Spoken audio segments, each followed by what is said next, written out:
get researchers, informaticians, and operational people access to clinical data in, sort of near real time as soon as the message can get processed, and allow them the ability then to search this with the same rich capability we bring to the demographic searching on EMPI. We bring it for clinical data, again, using the information from our research pieces. So there's really sort of two kind of interesting things to this piece. Boiling down a year's worth of work to two pictures on one slide, we say it in this way. The key thing is to be able to put together a longitudinal patient record and to do so in a normalized set of information. So we translate things, we do the processing, and we translate to standard code sets, SNOMED, RX norm, et cetera. And so there's the issue of normalizing the data that's being in there, and then we build this longitudinal patient record. Now, of course, the EMPI, which is the one that's keeping the track of MRNs to exact EIDs, sorry, I shouldn't have used EIDs, to enterprise identifiers, that's identifying the same patient across the enterprise, is key to doing this.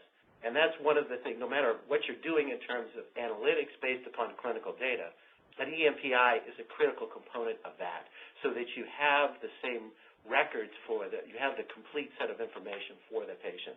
And so that's tied in here in creating this one, but then it's also creating the longitudinal and the time series information that allows us to apply analytics to it. So it's got to be normalized to similar terminology.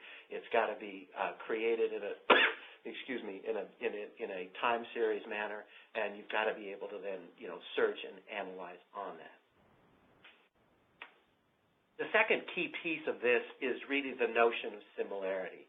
And as this diagram sort of indicates there, and there's a number of ways of doing similarity. We can discuss that one a little bit later in a little bit more detail.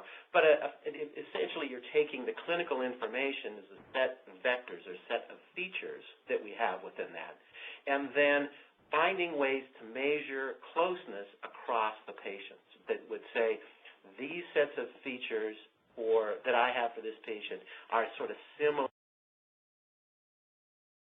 across, measure that similarity, and then use that.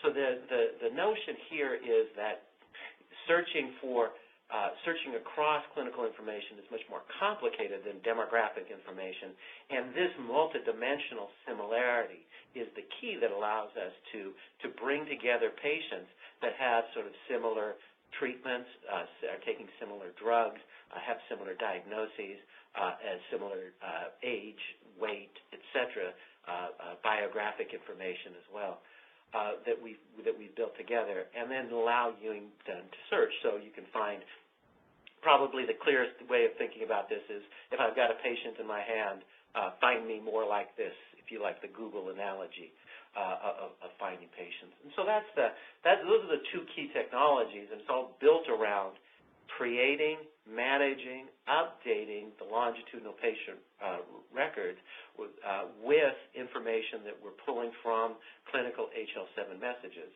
as well as putting those together once we've got that information, creating this similarity algorithm, very similar to what we do for likelihood processing in the EMPI, but really just to find groups of cohorts, patients that belong together. And so one of as I mentioned at the beginning, and I want to get to a sort of an example of how we're doing this, of what this looks like and why we think it's a critical thing.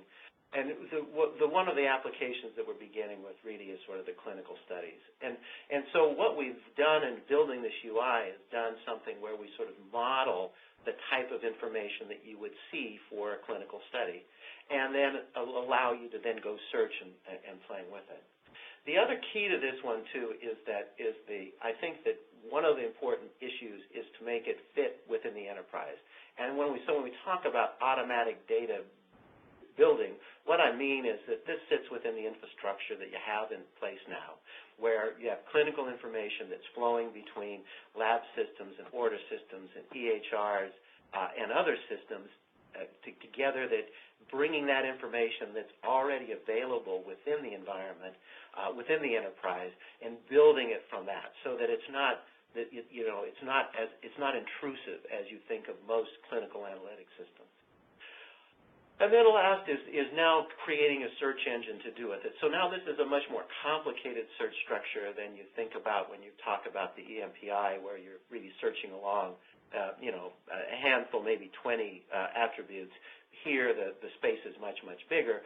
So we need to think about how we're doing, searching within this model, both for exact searching, because that's certainly part of the game. I want to go find out who exactly matches a particular set of things, but then also for this fuzzy piece of that. And then how do you sort of work through this piece of the puzzle for doing it? This one just sort of gives a list of the information that we're trying to carry about a particular patient, and I think probably just sort of focus on the first piece there for a minute, because that's where all the sort of heavy lifting is that capturing information for the patient's longitudinal clinical history. Again, diagnostic, vital symptoms, medications, if you can get outcomes, if those are available, but then information that you've also pulled from reports, and then notes. One of the key things, as we all know, is that within the healthcare environment, there is a lot of very valuable information that is in unstructured text. And so this is not built strictly on structured information that we get as part of the HL7 messages, but we also get the unstructured components, which would be sort of included reports in the ORU sections of the piece of it. And we apply text analytics on those in order to find out that a particular, all of the information that we can about a particular patient. So this has a text mining operation as part of it.